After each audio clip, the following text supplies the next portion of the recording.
Hello friends, आज हम facility strategies के ऊपर एक केस स्टडी डिस्कस करने वाले हैं जो कि स्टेट ऑफ उड़ीसा से बिलोंग करता है। आइए समझते हैं। मैं मनोज कुमार राउत इस केस स्टडीज़ को आपको समझाऊंगा। जो फैसिलिटी स्ट्रेटजी में मोस्ट इम्पोर्टेंट पार्ट रहता है आपका लेआउट। लेआउट में प्रॉपर असाइनमेंट ऑफ मशीन को कैसे अरेंजमेंट किया जाता है ताकि फैसिलिटी से ज़्यादा एफिशिएंट मैनर से आउटपुट निकाला जा सके। चलिए डिस्कस करते हैं इस केस स्टडीज को। आइए पहले समझते हैं केस फैसिलिटीज़ क्या होता है और फैसिलिटीज़ लोकेशन क्या होता है, जो दो मेजर पैरामीटर है फैसिलिटी स्ट्रेटजी के लिए। फर्स्ट हुआ है फैसिलिटी मतलब a place where an industrial और manufacturing process takes place. Facility मतलब जो बिल्डिंग कैपेबल हो मैन्युफैक्चरिंग गुड्स के लिए, और जो गुड्स बनाया जाता है वो बेसिकली बिजनेस सोल्ड करके उसमें रेवेन्यू जनरेट किया जा सके। पॉइंट वन में अगर देखोगे, a place where an industrial और manufacturing process takes place. Point number two, a building capable of manufacturing goods of all sizes in large quantity to be sold by a business for revenue generation। उसके बाद हम लोग आते हैं facility location. Facility मतलब plant होता है। Plant location refer to the choice of regions where man, material, money, machinery, equipments are brought together for setting of a business or a factories। ये हो गया डेफिनेशंस आपके facility and facility location. Next है facility strategy. Facility strategy में most important part रहता है आपका locations. Facility location is the process for deciding where the facility such as a warehouse, a plant to optimise certain objectives. The most important part होता है facility strategy का ये place where manufacturing activities को किया जा सके, और दूसरा है ऑप्टिमाइज ऑप्टिमाइज सर्टन ऑब्जेक्टिव्स। जैसे मोस्ट इम्पोर्टेंट ऑब्जेक्टिव होता है फैसिलिटी का कॉस्ट रिडक्शन। प्रॉपर लेआउट से काफ़ी सारा कॉस्ट बचाया जा सकता है। For example reduction of wastage, efficiency को इंक्रीज करना, हायर साइड का क्वालिटी अचीव करना, यही मोस्ट इम्पोर्टेंट मोटिव होता है फैसिलिटी स्ट्रेटेजी का। पॉइंट नंबर टू में अगर हम लोग देखेंगे, location of facilities for operations is a long term capacity decision. Long term capacity decision के लिए locations play a vital role for the companies, which involve a long term commitment for business organization। जो भी plant जहाँ पे बिठाया जाता है वो लोग फैसिलिटी लोकेशन को ज़्यादा वेटेज देते हैं ताकि वो अपना ट्रांसपोर्टेशन कॉस्ट, मार्केटिंग, सेल्स, ये सबको इजीली एक्सेस कर सकें टुवर्ड्स द कस्टमर। यही मोस्ट इम्पोर्टेंट ऑब्जेक्टिव है फैसिलिटी स्ट्रेटेजी का। चलिए आगे बढ़ते हैं। फैसिलिटी स्ट्रेटेजी इम्प्लीमेंट करने से पहले हम लोग पहले समझेंगे कौन सा फैक्टर जो इन्फ्लुएंस करता है, वो अफेक्ट करता है फैसिलिटी लोकेशन को। पहला होता है कस्टमर प्रॉक्सिमिटीज। नेक्स्ट पॉइंट है आपका बिजनेस एरिया। तीसरा पॉइंट हो गया availability of skill levels, free trade zone और agreement. The next is quality of suppliers. और लास्ट इम्पोर्टेंट पार्ट है जो सबसे इम्पोर्टेंट है, दैट इज एनवायरमेंटल पॉलिसीज।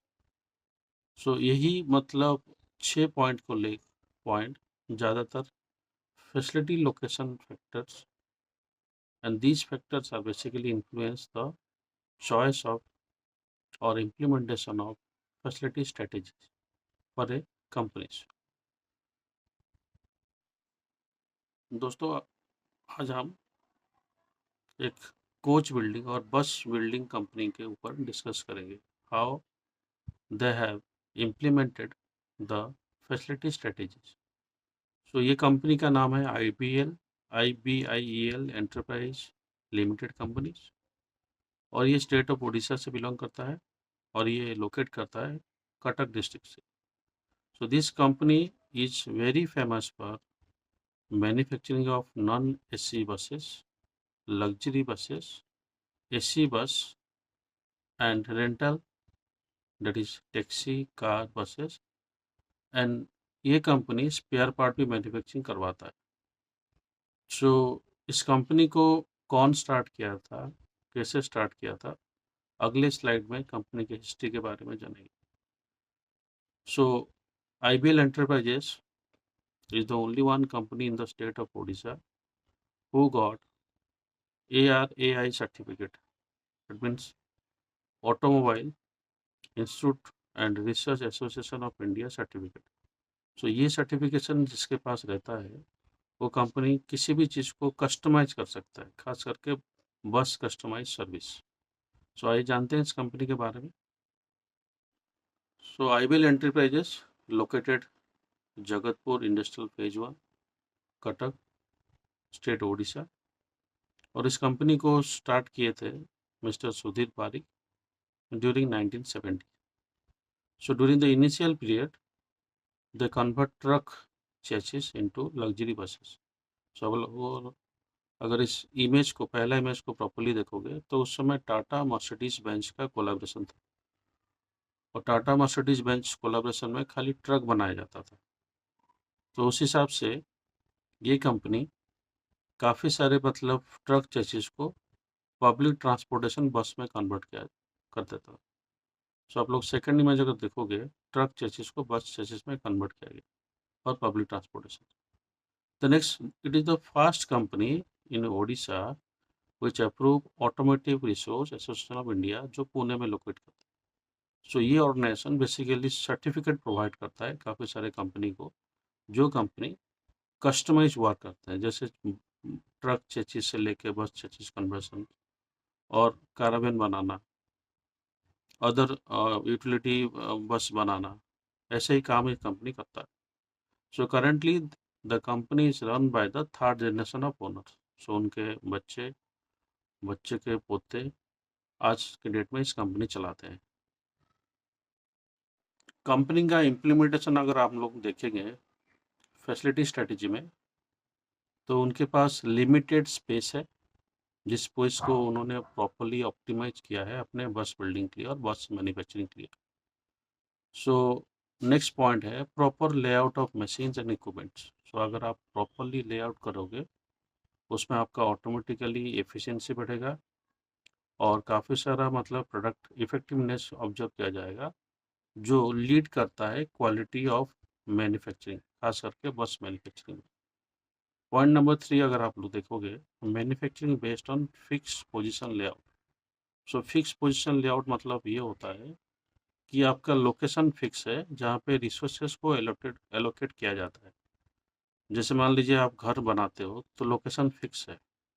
तो उस केसेस में जैसे मतलब हम मेसन बुलाते हैं, कारपेंटर बुलाते हैं, प्लम्बर बुलाते हैं, बिल्डिंग वर्कर बुलाते हैं, कॉन्ट्रैक्टर बुलाते हैं। So this is the concept of fixed position layout, and finally they go for assemble work. The next is they have highly skilled laborers. तो आप लोग इमेजिन करोगे with in the period of 1 month वो लोग कोई भी chassis को, बस चेचिस को इजीली एक लग्जरी बसेस में कन्वर्ट कर लेते हैं।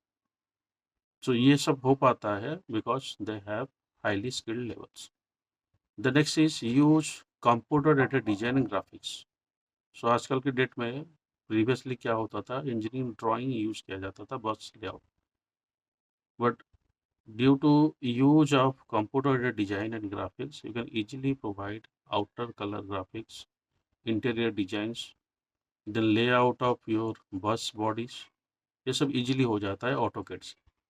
Then next is highly high precision and quality they have maintained. So they manufacture. तो ये कंपनी क्या करता है, काफ़ी सारे चीज़ को ध्यान में रख के इंटरनेशनल कंपनी जैसे ही बस बनाते हैं, ये कंपनी वैसे ही बस बनाते हैं। तो उसके लिए हाईली स्किल्ड वर्कर चाहिए। और जो नेक्स्ट इम्पोर्टेंट पार्ट है, जो भी वर्कर उसमें इन्वॉल्व रहते हैं, they will go for high precision and maintain high quality in case of manufacturing. The next is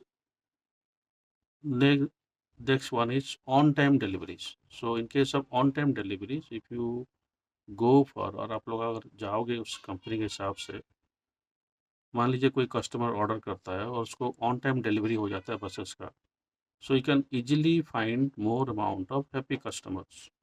So that is the most important objective of this particular companies. So जैसे मैं पहले slide में बताया था कि this companies also go for manufacturing of spare parts. So they are also providing maintenance services. So जिस बस को लोग बनाते हैं उस बस के लिए मेंटेनेंस सर्विस प्रोवाइड करते हैं, जो एक मोस्ट इम्पोर्टेंट पार्ट रहता है आफ्टर सेल सर्विस के लिए। And due to implementation of this number of parameter, अगर आप यही पैरामीटर फैसिलिटी स्ट्रेटेजी के अंडर अप्लाई करते हो, automatically you can get certified customer और हैप्पी कस्टमर्स। तो आइए समझते हैं इस फैसिलिटी स्ट्रेटेजी अंदर उन्होंने कौन सा लेआउट बेसिकली प्रीफर करते हैं। और तो ये कंपनी क्या करता है, आई टाइप लेआउट प्रीफर करता है, क्योंकि वहाँ पे जगह ही बहुत कम है और स्पेस ऑप्टिमाइज करने के लिए काफ़ी सारे manufacturing company I type layout prefer करते हैं। तो उसका बेनिफिट यही रहता है कि एक बस मैन्युफैक्चरिंग होने के बाद नेक्स्ट बस क्यू में आ जाता है। तो आप लोग ये इमेज ऑब्जर्व करोगे, वहाँ पे काफ़ी सारे लोग काम करते हैं और एक बस मेंटेनेंस काम खत्म हो गया, दूसरे बस लाइन पे जाता है। सिमिलरली वो लोग बस मैन्युफैक्चरिंग में असेंबल, फाइनल असेंबल के लिए भी वही चीज़ अप्लाई करते हैं। सो नीचे अगर आप देखो, ये सब काफ़ी सारे लग्जरियस बसेस जैसे ग्रांड हुआ, अग्नि बसेस हो गया, और इंटीरियर का डिज़ाइन दिया हुआ है। सो ये सब पॉसिबल हो पाता है properly if they implement space optimisation and proper layout. तो जैसे मार्केट में काफ़ी सारे कॉम्पिटिटर आ गए हैं, तो ये कंपनी काफ़ी सारा कस्टमाइज व्हीकल बनाता है। जैसे Odisha state army police is use, पहला वाला फिगर आप लोग देखोगे, arm police are basically use this vehicles. Even the Odisha milk federations के लिए जो भी व्हीकल यही कंपनी बनाता है। सिमिलरली कोड वैन, सबसे ज़्यादा सिक्योरिटी और प्रिसीजन इसी वैन में मेंटेन किया जाता है ताकि कैदी कहीं पे नहीं भाग जाए। So this company is also making this kind of vehicles. So Indian postal service in the state of Odisha, they are also making parcel vans. And currently, this company is focused upon building world-class bus and the number of DG carrier. तो आप लोग देखोगे काफ़ी सारे आजकल DG career भी बनाया जाता है।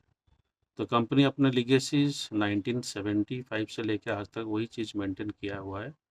And the next important part, ये सब पॉसिबल हो पाता है जैसे जिस कंपनी के पास automotive research association of India और ARAI सर्टिफिकेट्स हो, जो लीगलाइज कस्टमाइज कर सकते हैं।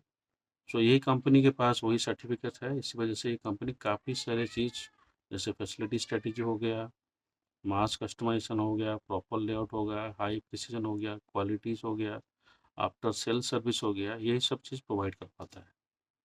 सो इसी वजह से आप लोग देखोगे the IBIL enterprise compete with many multinational companies like Volvo buses, Scania buses, SML buses, JBM automobile buses, Tata buses, and many more buses company are there.